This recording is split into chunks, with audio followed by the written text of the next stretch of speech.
Bismillahirrahmanirrahim. Alhamdulillahirabbil alamin wa bihi nasta'in ala umuri dunya waddin. Wassalatu wassalamu ala asyrafil anbiya'i wal mursalin Muhammadin wa ala alihi wa sahbihi ajma'in. Amma ba'du. Rabbana zidna ilma warzuqna fahma. Allahumma taqabbal minna innaka antas samiul alim wa tub alaina innaka antal ghafurur rahim. Bapak Ibu sekalian yang dirahmati Allah, alhamdulillah pada pagi hari ini bisa berada di tempat ini yang di dalam hadis disebut sebagai fi baitin min buyutillahi azza wa jalla, di salah satu rumah di antara rumah-rumah Allah Ta'ala. Oleh karena itu, dengan keberadaan kita ini jangan lupa untuk menghadirkan niat-niat baik. Di dalam Ihya-nya Imam Ghazali ada riwayat berbunyi, niyatul mu'min khairun min amalihi wa niyatul fajir syarrun min amalihi. Niatnya orang beriman itu lebih baik dibandingkan amal perbuatannya, sementara niatnya pendosa itu lebih buruk dibandingkan perbuatannya. Kalimat ini berangkat dari beberapa poin penting. Yang pertama, orang beriman itu pasti punya banyak niat baik. Di antara bentuk keimanan kita itu adalah kita menyimpan banyak niat baik. Meskipun nanti kenyataannya kemampuan kita untuk mewujudkannya itu terbatas. Kita pengen bisa sholat puluhan ratusan rakaat, kita pengen bisa sedekah tidak hanya 1.000, 2.000, sejuta, 2 juta. Kalau perlu kayak sahabat Nabi ya, nilai sedekahnya itu satu sekali sedekah itu sekitar 4 miliar. Itu sekali sedekah. Kita pengen bahwa kehidupan kita ini menjadi sangat simple, karena kita hanya fokus pada kebutuhan dasar dan sisanya pada ilmu, ibadah dan amal kebajikan. Obsesi kita kepada hal-hal yang berkaitan dengan materi dan kepemilikan itu menjadi sangat terbatas, meskipun bisa jadi kepemilikan realnya itu sangat banyak gitu, tapi keinginannya menjadi sangat sederhana. Tetapi ketika mewujudkannya mungkin ya serba minimalis itu. Pengen sholat banyak, ternyata kuatnya ya 2 rakaat. Pengen sedekah banyak, nyatanya kemampuannya baru bisa 1 juta, 2 juta. Pengen bisa umroh sampai ratusan kali gitu ya, tapi ternyata kemampuannya terbatas. Pengen haji beberapa kali, ternyata nunggunya bertahun-tahun itu. Pengen bisa membangun SDM kaum muslimin yang bagus, tapi ternyata gampang gitu ya. Tetapi yang pasti orang beriman itu punya banyak niat baik. Di antara tanda keimanannya adalah dia punya banyak niat baik. Berbeda dengan fajir atau pendosa ya, pendosa seringkali punya banyak niat buruk. Untungnya kemampuannya untuk melakukan keburukan itu terbatas.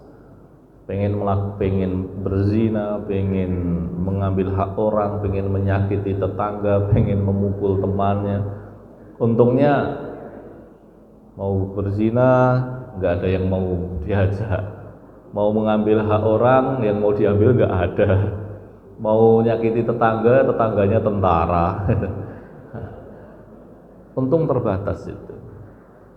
Dan sebetulnya di sisi yang lain hadis ini menggambarkan tentang betapa besarnya rahmat dan kasih sayang Allah Subhanahu wa Ta'ala. Orang beriman dengan banyak niat baiknya punya pahala yang sangat banyak, meskipun kemampuan untuk mewujudkannya terbatas. Di dalam hadis disebutkan kita punya satu niat baik sudah jadi satu pahala. Begitu kita mewujudkannya, dia dilipat gandakan dengan perlipatan yang bermacam-macam, 10 kali, 20 kali, 100, 200. Di dalam Al-Baqarah saja misalkan tentang sedekah yang kita berikan di jalan Allah itu, kama salihabbatin ambatat sab'a sanabila fi kulli sumbulatin mi'atu habbah wallahu yudhaifu liman yasha. Seperti benih yang menumbuhkan 7 tangkai, lalu setiap tangkainya mengandung 100 biji, dan Allah melipat gandakan yang Dia kehendaki sebanyak yang ia inginkan. Sedangkan kalau orang punya niat buruk, dia belum dicatat berdosa. Ketika dia melakukannya baru dicatat satu dosa, kecuali dosa itu nanti ternyata dosa yang memang punya efek luas. Semakin besar efeknya maka dosanya juga semakin besar. Sedangkan orang yang punya niat buruk lalu membatalkannya karena takut pada Allah, karena malu pada Allah, dia pahala.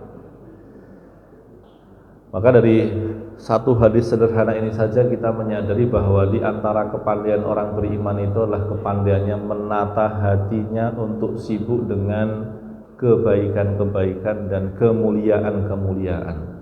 Ibarat kata kalau lalat itu ya meskipun dikasih barang bagus ya dia tetap yang dia cari sampah gitu. Sedangkan kupu-kupu meskipun dikasih sampah yang sedemikian rupa banyaknya yang dia cari tetap nektar dari bebungaan, kan begitu. Nah, orang beriman itu dia selalu punya niat baik, obsesinya pada kebaikan sangat besar. Meskipun di dalam kondisi keburukan itu merajalela. Tapi kalau fajir dia pendosa, dia meskipun di depannya banyak orang baik, orang soleh yang mengajak pada kebaikan, obsesinya mungkin ada pada berbagai macam keburukan yang tidak ada habisnya. Bahkan rawana pun digolek-goleki gitu kan. Nah itu ya.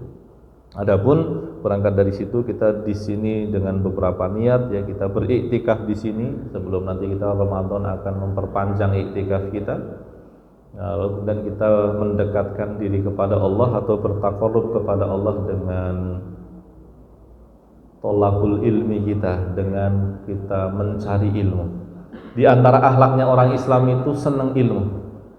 Nah, di antara akhlaknya orang Islam itu senang ilmu. Tadi Bapak Takbir mengingatkan bahwa di sini ada tiap malam Sabtu ada pengajian rutin itu. Itu sesuatu yang disyukuri. Kalau di Bapak Ibu sekalian yang pernah haji dan umroh dan cermat melihat budaya-budaya positif, karena yang negatif juga mulai bermunculan di tanah suci, itu yang kita sedihkan. Apalagi sekarang penguasanya Saudi itu sedang melakukan liberalisasi besar-besaran, itu mengkhawatirkan sekali. Tapi di antara budaya yang positif yang bisa kita ambil dari Masjidil Haram dan Masjid Nabawi itu adalah budaya majelis ilmunya. Kalau Masjidil Haram lebih sulit aksesnya karena kan memang askar atau tentara itu menutup pintu depan itu ketika orang mau masuk itu kan serba sulit gitu. Apalagi kalau sudah penuh kan mau masuk meskipun bilang mau ngaji pun dihalang-halangi gitu. Terus kebak gitu ya. Berbeda dengan Masjid Nabawi yang jauh lebih leluasa dibandingkan Masjidil Haram. Di Masjid Nabawi itu kan jumlah majelis ilmunya kan banyak sekali, dan saking baiknya sistem soundnya ya, sound sistemnya itu, majelis di sini dan yang di sebelah sana itu tidak bertumpukan suaranya. Padahal di sini pesertanya bisa 100, 150, di sana pesertanya 60, 40, itu nggak bertumpukan suaranya. Dan menariknya Bapak Ibu sekalian, kalau panjenengan cermat, sebagian dari mereka itu mantan pemimpin perusahaan, sudah ada yang sudah doktor, ada yang bahkan sudah profesor pensiunan, masih ngaji dan mencatat. Nah itu memang budaya kita orang Islam itu memang mencintai ilmu. Kosakata terbanyak di Quran setelah kata Allah dan Rabb, ya, Allah sebagai nama diri dan Rabb sebagai sifat yang maha kuasa, itu adalah kata ilmu. Maka secara alamiah orang Islam itu pasti cinta ilmu. Bahkan bukan cinta ilmu, orang barat nyebutnya greedy of knowledge. Greedy of knowledge itu geragas pada ilmu. Orang Islam itu senang pada ilmu. Ya, sampai-sampai kalau di kalangan ulama itu punya istilah begini: andaikan para raja tahu kemewahan yang ada di dalam hati kami, kemewahan yang kami rasakan karena sibuk dengan ilmu, mereka pasti akan iri pada kami, mendengki kami, dan ingin merebutnya meskipun dengan membunuh kami. Karena memang di dalam Islam itu iman dan ilmu itu menjadi pondasi batin yang paling kuat. Pondasi batin yang paling kuat. Hanya memang ilmu itu Bapak Ibu sekalian tidak sama dengan sekolah. Kalau orang menyamakan ilmu dengan sekolah itu berarti punya masalah ya, seperti yang disebut oleh orang Amerika tahun 80-an, orangnya pernah ke Jogja, namanya Ivan Ilih itu. Nah, orang begini ini punya penyakit namanya sekolahisme, opo-opo sekolah itu. Padahal dalam Islam itu ya yang penting belajarnya, bukan sekolahnya. Bahkan kampus-kampus tertua di dunia itu yang buat orang Islam itu. Karena memang budaya belajarnya itu sangat baik di kalangan kaum muslimin, sehingga kemudian terpaksa buat sekolah, buat kampus. Nah, kalau sekarang kalau nggak hati-hati, kita sekolahnya banyak tapi yang hilang adalah belajarnya. Nah, adapun Bapak Ibu rahmati Allah, kalau kita bicara belajar, memang di dalam beberapa riwayat itu ada beberapa istilah yang berhubungan. Misalkan ada riwayat berbunyi kun aliman au muta'alliman au mustami'an wala takun ar-rabi'ah fatahlik. Di riwayat yang lain ada, di situ ada muhibnya, pecintanya. Sehingga di situ kita bisa klasifikasikan, kita bagi Bapak Ibu sekalian, orang yang berurusan dengan ilmu itu ada beberapa. Ada alim, ahli ilmu, ya. Ahli ilmu pun bertingkat-tingkat, ada yang levelnya masih level 3, 4, ada yang sudah level 7, 8, sudah ada yang 9. Dan yang namanya ahli ilmu itu pasti pembelajar. Ahli ilmu itu pasti belajar. Makanya ada ungkapan ya, misalkan ulama dulu punya istilah mazalal alimu aliman idza ta'allama. Seorang alim tetap alim kalau dia belajar. Idza tarakal ilma idza tarakat ta'alluma jahula. Begitu dia tinggalkan belajar, jadi bodoh dia. Kalau di negeri kita nasihatnya Mbah Maimun Zubair itu luar biasa. Kalau orang mau ngajar tuh ya belajar gitu. Karena kalau nggak belajar tuh ya hilang ilmunya. Itu alim. Di bawahnya ada muta'alim. Kalau muta'alim itu ciri-cirinya apa? Ya dia jelas cinta ilmu, ya jelas dia mendengarkan. Tapi kalau muta'alim itu mencatat. Nah itu dia, wabillahi rahmati Allah. Maka panjenengan yang sudah mulai senang ngaji, di antara upgrade-nya itu mencatat. Meskipun tidak harus dengan buku, nggih. Sekarang ada yang mencatatnya itu pakai HP, ada yang mencatat itu dengan apa? Karena kan di HP kita kan enter-enter apa-apa kan ada, nggih. HP kita itu mengakhiri banyak hal, Bapak Ibu sekalian yang sepuh-sepuh mesti niteni kan. Telepon umum, warnet, wartel, barniku pager nggih dulu Bapak Ibu sekalian mungkin ketika usianya 20 30 kok isih ngonangi pager nggih. Terus kemudian TV juga berakhir di situ, alat rekam video, alat rekam audio, itu HP itu mengakhiri itu semua. HP niku paling sing durung ana kethokan kuku mawon nggih. Itu nek HP niku enten apa namanya shaver apa cukur jenggot ngoten paling ditumbas oleh bapak-bapak niku. Nek enten kethokan kuku ibu-ibu sing seneng niku paling itu.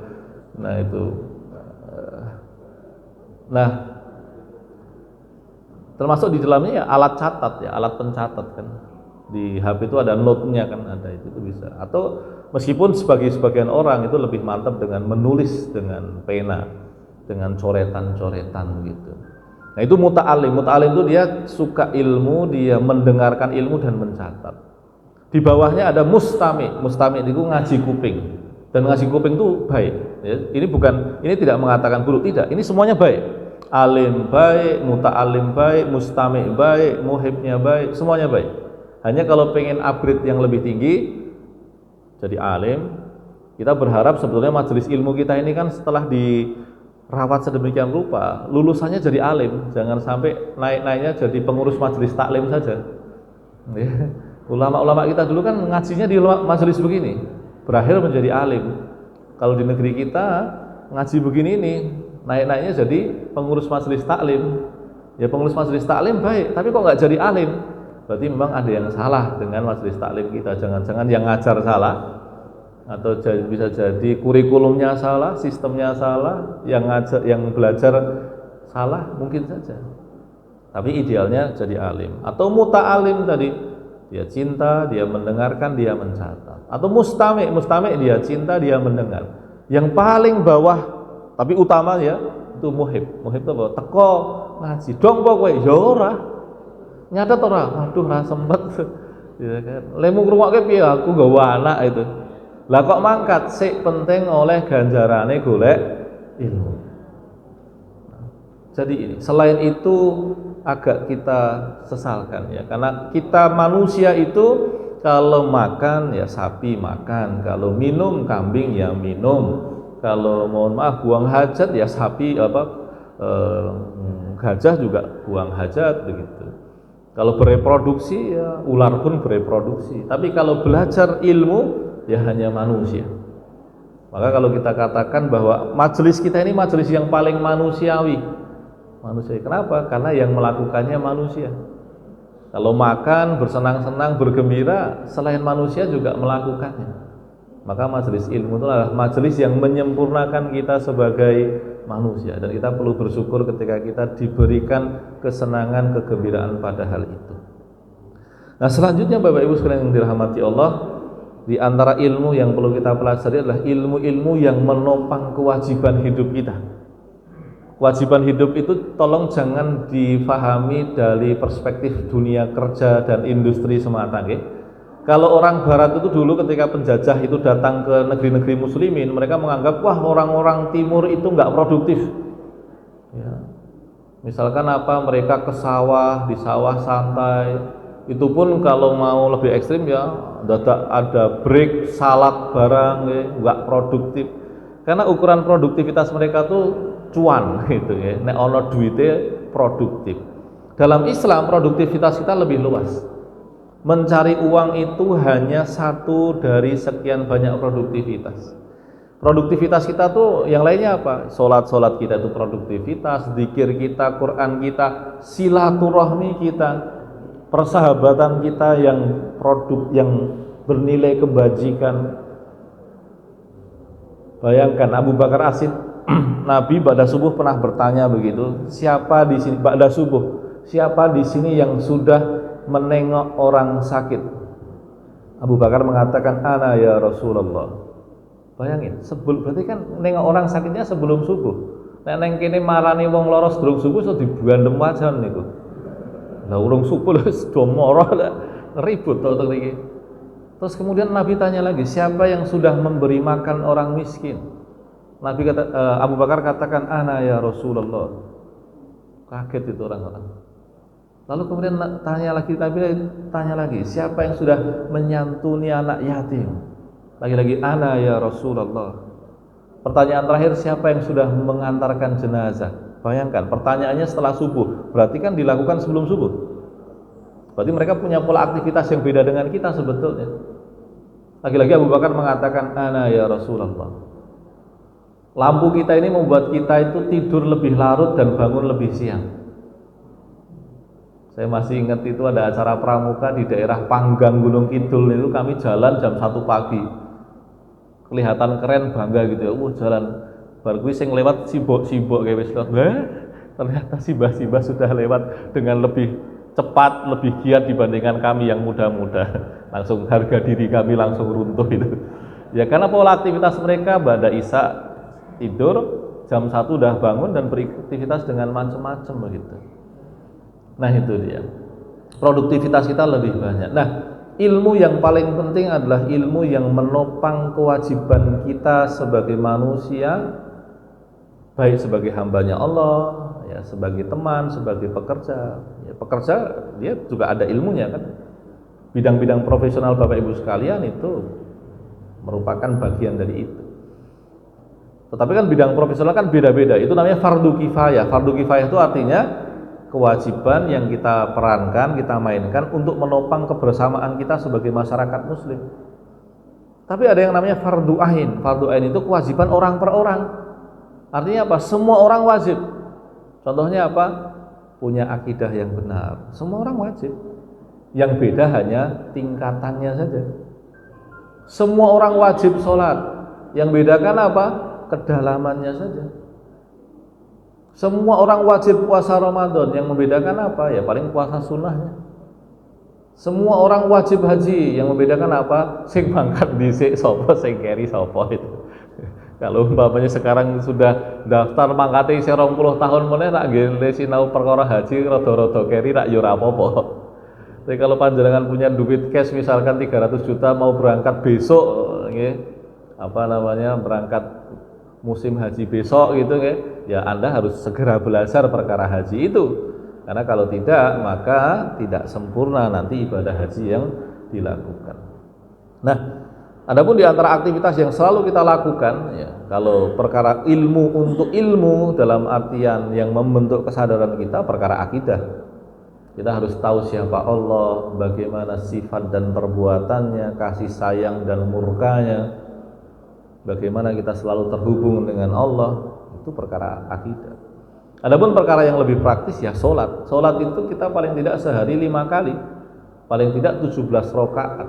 Maka karena dia sesuatu yang berulang kita lakukan, rentan mengalami kedangkalan makna, rentan mengalami suasana wis gaweane ngono. Padahal sebetulnya Bapak Ibu sekalian dirahmati Allah, sebetulnya hal-hal yang rutin kita lakukan itu semakin kita lakukan dengan penuh kesadaran, pengaruhnya lebih besar dibandingkan sesuatu yang jarang-jarang dilakukan. Contoh nyuwun sewu, panjenengan haji dengan sangat serius, baik, tapi kalau sholatnya tidak dilakukan, itu kan kehilangan pahala banyak sekali. Sementara kalau panjenengan misalkan nggak sempat haji seumur hidup, sebagian ulama-ulama besar kita kan nggak sempat haji. Imam Nawawi nggak sempat haji, beberapa ulama nggak sempat haji. Tapi ketika dia menjalankan sholatnya dengan seksama, dia bisa memastikan pintu surga di situ kan. Bahkan tidak hanya berkaitan dengan perkara sholat, makan itu kan kita sehari paling nggak sekali atau 2 kali atau 3 kali. Kalau kita memasukkan ke dalam perut kita makanan yang tidak baik itu tidak halal dan tidak menyehatkan, rusak tubuh kita. Begitu sebaliknya ketika kita tahu bahwa apa yang kita masukkan dalam tubuh kita punya pengaruh sedemikian rupa pada tubuh kita, sehingga kita memilih yang halal, memilih yang baik, memilih yang nutrisinya baik, bukan semata-mata enak itu. Ya, tubuh kita akan terawat untuk jangka waktu yang panjang. Sesuatu yang rutin kita lakukan, yang kalau nggak hati-hati kita sepelekan, itu ternyata malah punya pengaruh yang sangat besar dan signifikan. Berarti masuk di dalamnya ya sholat-sholat kita.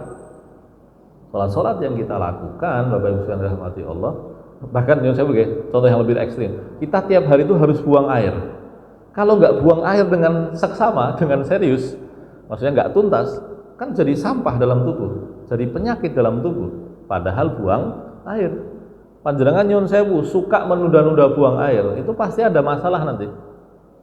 Atau kalau sunnahnya Nabi, kita buang air sebelum tidur, karena kalau orang tidur itu menahan kencing, relatif menumbuhkan penyakit yang bermacam-macam. Padahal cuma sekedar buang air, dia rutinitas, tampak sepele, tapi begitu tidak diseriusi dia punya pengaruh. Nah, sholat kita juga begitu, Bapak Ibu sekalian dirahmati Allah. Adapun di antara bagian sholat yang perlu kita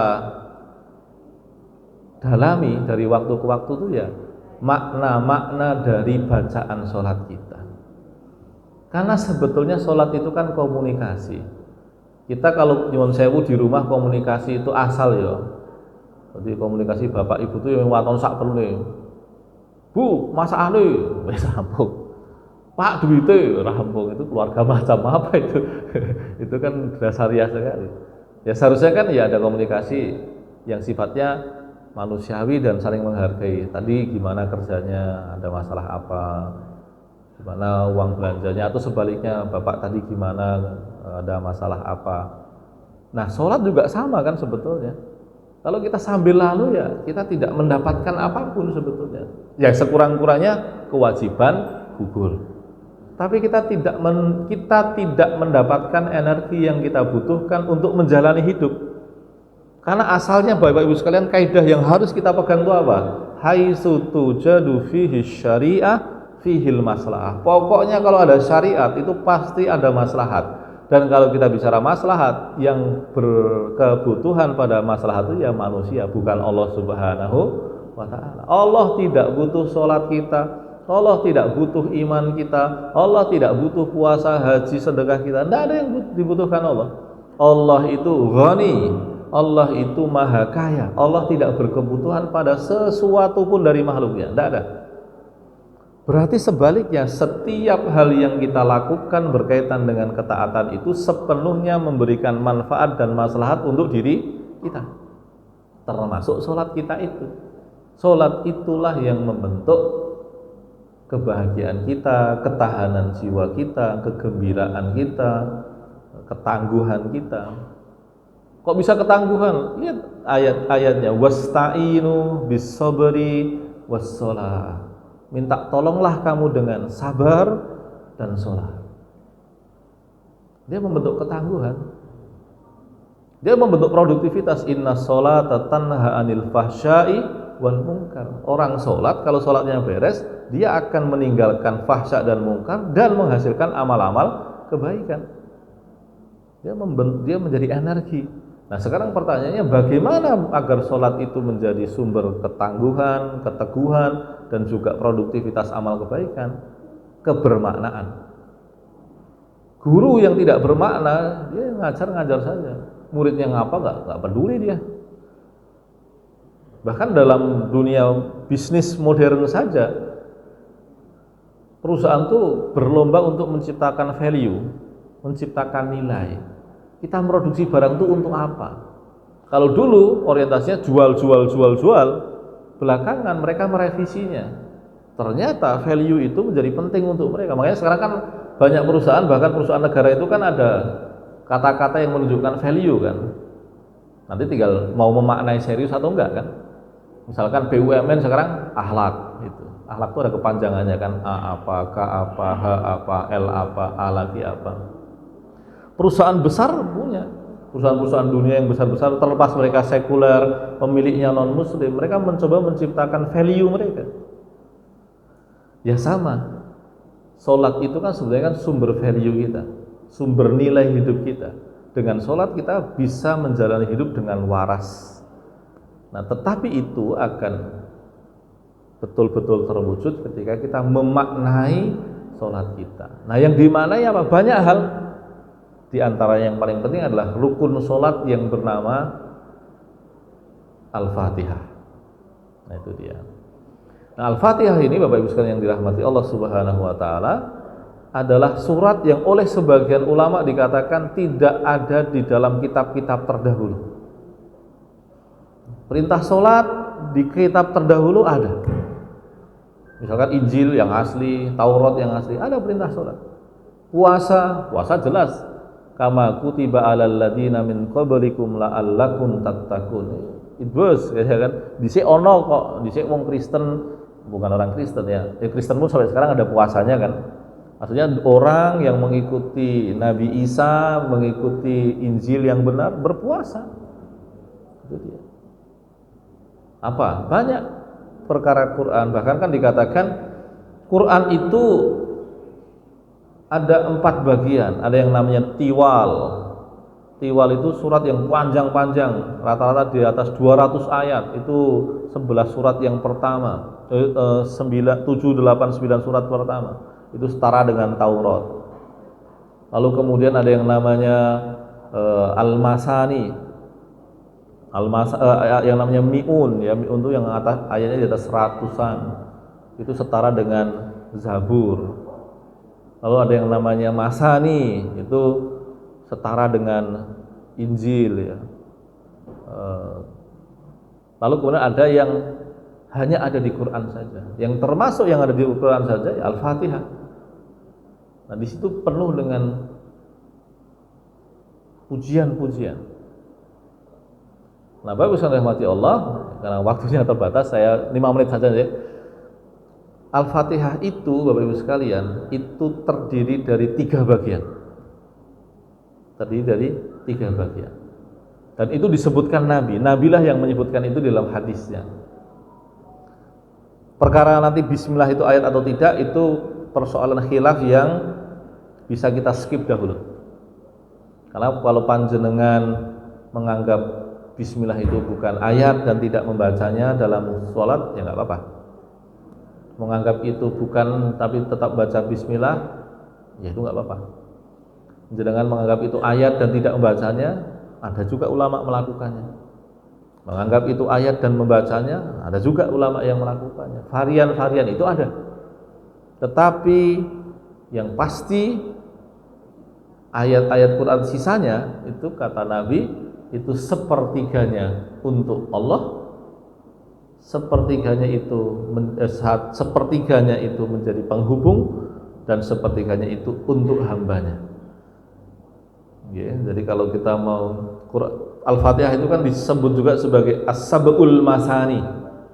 Al-Fatihah itu punya banyak nama. Disebut Al-Fatihah pembuka, disebut Ummul Kitab sebagai induknya kitab, disebut Suratul Hamdi karena dimulai dengan kalimat Alhamdu seperti kata Juz Amma karena disebut dari kata Amma, Juz Tabarok karena dimulai dengan Tabarok. Al-Fatihah disebut dengan Suratul Hamdi karena dimulai dengan Alhamdu. Ada banyak nama. Ya, tapi di antara yang disebut Nabi adalah As-Sab'ul Masani, 7 yang diulang-ulang. Nah, ya dalam sehari saja kita baca Al-Fatihah paling enggak 17 kali. Ya 7 diulang-ulang. Nah 7 itu 3 ayat yang menjadi haknya Allah, 1 ayatnya menghubungkan kita dengan Allah, dan 3 ayatnya menjadi hak kita. Menjadi hak kita. Apa yang menjadi haknya Allah Subhanahu wa Ta'ala? Semua bentuk pujian, pujaan itu haknya Allah. Manusia mungkin berhak, tapi hanya untuk bagian kecil dan tidak selalu. Karena faktanya manusia melekat dengan kekurangan. Tidak dengan Allah. Allah segala bentuk pujian haknya Allah. A'udzubillahi minasyaitonirrajim. Alhamdulillahirabbil alamin. Ar-Rahmanir-Rahim, Maliki Yaumiddin. Ya, hambaku, kata Allah, kata Nabi di dalam hadisnya, ketika kita membaca 3 ayat itu, ya Allah mengatakan hambaku memujiku, hambaku memujaku, hambaku menyanjungku. Ya Alhamdulillahirabbil alamin. Segala pujian, segala pujaan, segala bentuk nisbat-nisbat kebaikan itu hanya untuk Allah Ta'ala. Siapa Allah? Allah itu dari nama Al-Ilah. Al-Ilah itu apa? Yang dicintai. Kenapa Allah yang dicintai? Karena asal muasal kita itu Allah. Kita ada karena diciptakan Allah, kita hidup karena diberi kehidupan oleh Allah, kita sejahtera karena diberikan kesejahteraan Allah, kita akhirnya binasa pun karena diambil oleh Allah Subhanahu wa Ta'ala. Allah. Allah siapa? Rabbul Alamin. Rabbul Alamin maksudnya apa? Yang punya semesta ini. Semesta itu apa? Segala hal selain Allah.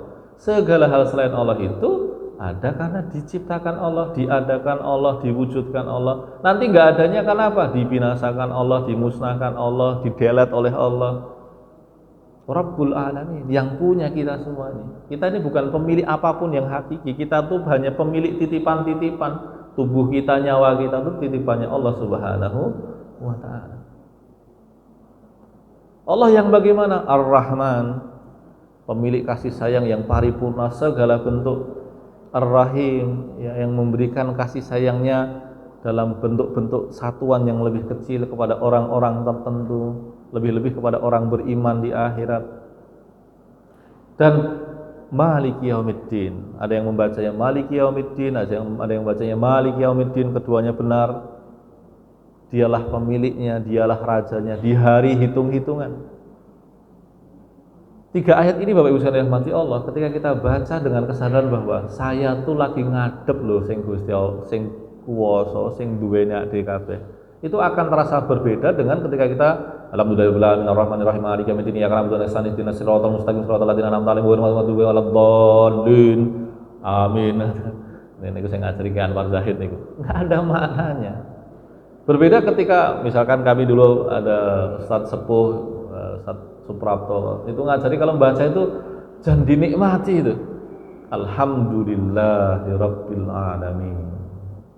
Mungkin nadanya nggak ada indah-indahnya sama sekali gitu, tapi oh iya ya. Ar-Rahmanir-Rahim. Maliki Yaumiddin. Bapak Ibu sekalian, besok Ramadan silahkan bereksperimen menambah sholat sunnah. Mungkin kuantitasnya nggak banyak, tapi kualitasnya dinaikkan. Mungkin tarawih di masjidnya tetap 11, nggak usah naik ke 2, 3, nggak apa-apa deh. Naik kuat nggih saya mawon. Tapi coba menambah 2 rakaat yang panjenengan baca dengan pelan-pelan dinikmati loh. Ar-Rahmanir-Rahim. Maliki Yaumiddin. Lalu masuk ke ayat penghubung, iyyaka na'budu wa iyyaka nasta'in.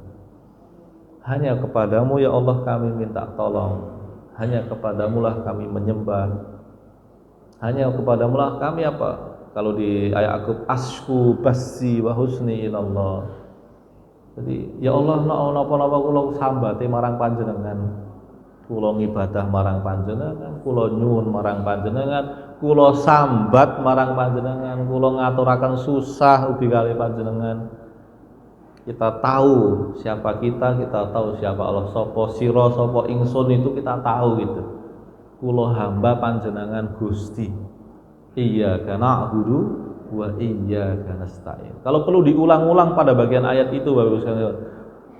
Sejak dahulu Nabi sudah membiasakan kita untuk mengulang ayat-ayat yang di situ kita merasa butuh gitu. Iyyaka na'budu wa iyyaka nasta'in. Iyyaka na'budu wa iyyaka nasta'in. Baru kemudian 3 ayat terakhirnya Bapak Ibu sekalian, itu hak kita. Hak sepenting-pentingnya hak yang kita mintakan pada Allah itu ini. Ihdinas siratal mustaqim, siratal ladzina an'amta 'alaihim ghairil maghdubi 'alaihim waladdallin. Ya Allah, ini dia yang sebaik-baik kita mintakan pada Allah. Tunjuki kami jalan yang lurus. Yang saya Bapak Ibu sekalian, coba renungi kehidupan manusia. Nek boten dituntun Gusti Allah niku ming uripe niku mubal. Ada orang yang hidup hanya sekedar mencari kesenangan perut sampai dia mati, hatta zurtumul maqabir, menggo golek senenge weteng. Ada orang yang seumur hidup bertahun-tahun progresnya itu hanya apa?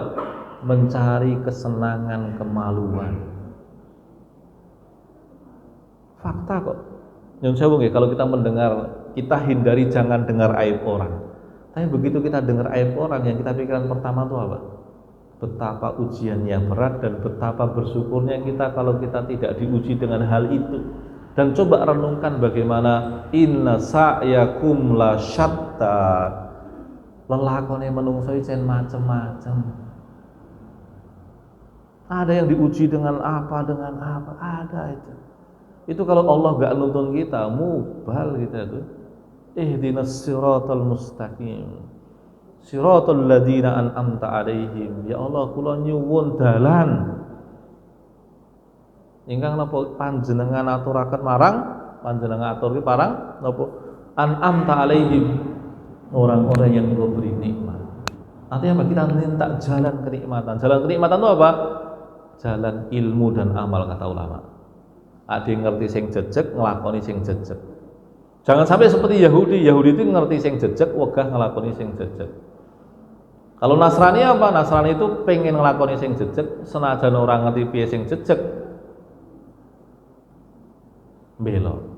Maka dikatakan siratal ladzina an'amta 'alaihim ghairil maghdubi 'alaihim waladdallin. Bukan jalan orang yang dimurkai, itu yang tahu yang benar enggak mau menjalani.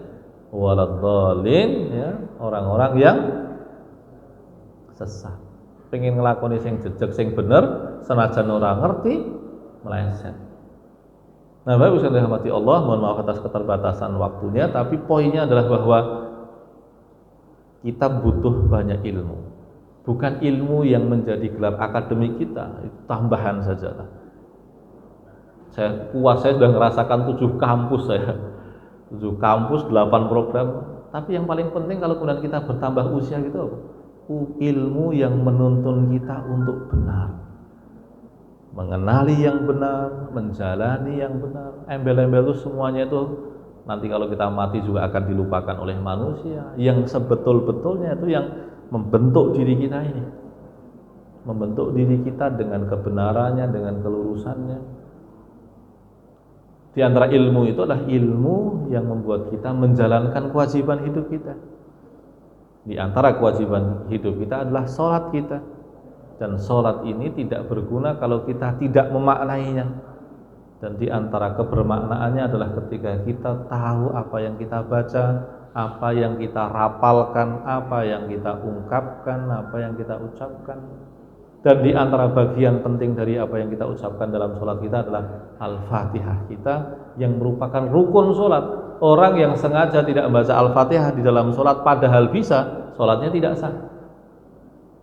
Maka memaknai Al-Fatihah pelan-pelan Bapak Ibu sekalian, dalam artian kalau selama ini nggak tahu ya belajar tahu. Progres saja bendino maca Al-Fatihah iki ngene to. Oh tafsirannya ngene. Terus kemudian coba dinikmati dalam sholat. Besok Ramadan bisa kita jadikan media eksperimen gitu. Coba nambah sholat, nggak usah banyak-banyak, 2 rakaat, 4 rakaat. Di pagi siang hari ya bisa, di malam hari lebih bagus lagi. Dan coba kita nikmati Al-Fatihah kita. Kita coba Al-Fatihah itu ramai sambil lalu gitu kan. Tapi coba Alhamdulillahirabbil alamin. Kita sering nangis itu ketika dengar orang bacaan Qur'annya itu mungkin biasa aja tuh, tapi betul-betul ngerasa kayak gitu. Ada banyak kan orang yang bacaan Qur'annya itu kayak biasa aja, nggak ada irama-irama indahnya, tapi nyeneng ke, ada ketenangan di situ, ada ketentraman di situ, ada kekuatan di situ, ada kepasrahan di dalam suaranya. Nah, kita coba lakukan sendiri untuk lapor, bukan hanya lapor Pak. Kalau lapor Pak kan film acara komedi. Ini lapornya kepada Gusti Allah. Lapor ya Allah, kulo lapor, kulo sambat ya Allah. Yakub katakan innama ashku basi wa husni ilallah. Aku menyampaikan sambatku, susahku, nelangsaku, sedihku marang Gusti Allah. Tok.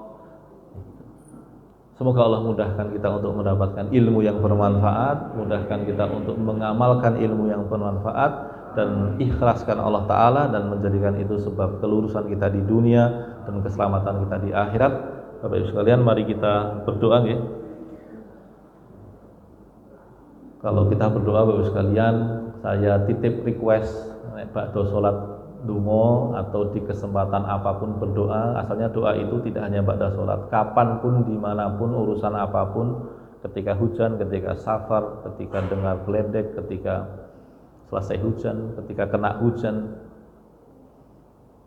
berdoa Bapak Ibu sekalian dengan atau tanpa mengangkat tangan ya. Dan yang kedua, jangan hanya minta untuk diri sendiri dan jangan hanya minta tentang perkara dunia. Minta untuk diri sendiri penting, minta perkara dunia penting, tapi jangan hanya itu yang dimintakan. Doakan tetangga kita yang belum mendapatkan haknya, kita belum memberikan mereka hak sebagai tetangga kita, bapak ibu kita yang belum mendapatkan kegembiraan dari kita, anak-anak kita yang belum mendapatkan sentuhan terbaik kita, guru-guru kita yang belum mendapatkan penghormatan kita, kawan-kawan kita yang belum mendapatkan hak mereka sebagai kawan kita. Kita doakan mereka, dan lebih umum lagi, sependek-pendeknya doa dengan pahala terbesar, yaitu doa untuk kaum muslimin dan muslimat.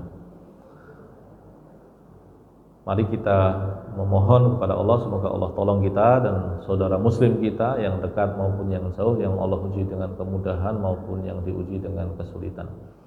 Alhamdulillahirabbil alamin, nahmaduhu kama yanbaghi li jalalihi wa 'azimi sultanihi. Allahumma shalli wa sallim wa barik ala Muhammad wa ala alihi wa sahbihi ajma'in. Allahumma ighfir lana dhunubana, Allahumma ighfir lana dhunubana wa liwalidina, Allahumma ighfir lana dhunubana wa liwalidina wa li azwajina wa li abnaina wa li asatidatina wa li talamidatina wa li ikhwanina wa li akhwatina wa lil mu'minina wal mu'minat wal muslimina wal muslimat al-ahya'i minhum wal amwat, innaka sami'un qaribun mujibu da'awat, fa ya qadiyal hajat, rabbi shrah lana sudurana wa yassir lana umurana, rabbana hab lana min azwajina wa dhurriyyatina qurrata a'yun waj'alna lil muttaqina imama, rabbi ij'alna muqimis shalah wa min dhurriyyatina Rabbi ja'alna muqimis shalah wa min dzurriyyatina rabbana wa taqabbal du'a. Allahumma inna nas'aluka salamatan fid din wa afiatan fil jasad wa ziyadatan fil ilmi wa barakatan fil rizqi wa ziyadatan fil ilmi ya Allah, ilman nafi'an ya Allah, wa barakatan fil rizqi ya Allah. Allahumma arhamna fid dunya wal akhirah ya Allah. Allahumma taqabbal minna a'malana ya Allah. Taqabbal minna salatana wa qira'atana al-Qur'an wa sadaqatana wa umratana wa hajjana wa ghairiha minal a'mal ya Allah. Taqabbal minna innaka antas samiul alim wa tub alaina innaka antal ghafurur rahim. Allahumma ansuril muslimina fi kulli makan, Allahumma ansuril muslimina fi Filastin khasatan, Allahumma ansurhum ya Allah, Allahumma ansuril mujahidina fiha ya Allah, Allahumma ansurhum ala a'daihim ya Allah, Allahumma magzik a'daahum ya Allah, Allahumma ansuril muslimina fi kulli makan khasatan fi Indonesia ya Allah, aina fid dunya wal akhirah ya Allah. Allahumma taqabbal minna innaka antas samiul alim. Allahumma rfa'anna al-waba wal bala wal ghala ya rahman ya rahim. Allahumma barik lana fi Rajab wa Sya'ban wa ballighna Ramadan ya Allah. Ballighna Ramadan ya Allah. Ballighna Ramadan ya Allah. Allahumma arinal haqqa haqqa warzuqna ittiba'ah wa arinal batila batila warzuqna ijtinabah wa la taj'alhu multabisan alaina fanadhillu. Rabbana atina fid dunya hasanah wa fil akhirati hasanah wa qina adzabannar wa qina adzabannar wa qina adzabannar walhamdulillahi rabbil alamin wa sallallahu ala nabiyyina habibina Muhammad. Subhanakallahumma wa bihamdika asyhadu an la ilaha illa anta astaghfiruka wa atubu ilaik. Assalamualaikum warahmatullahi wabarakatuh.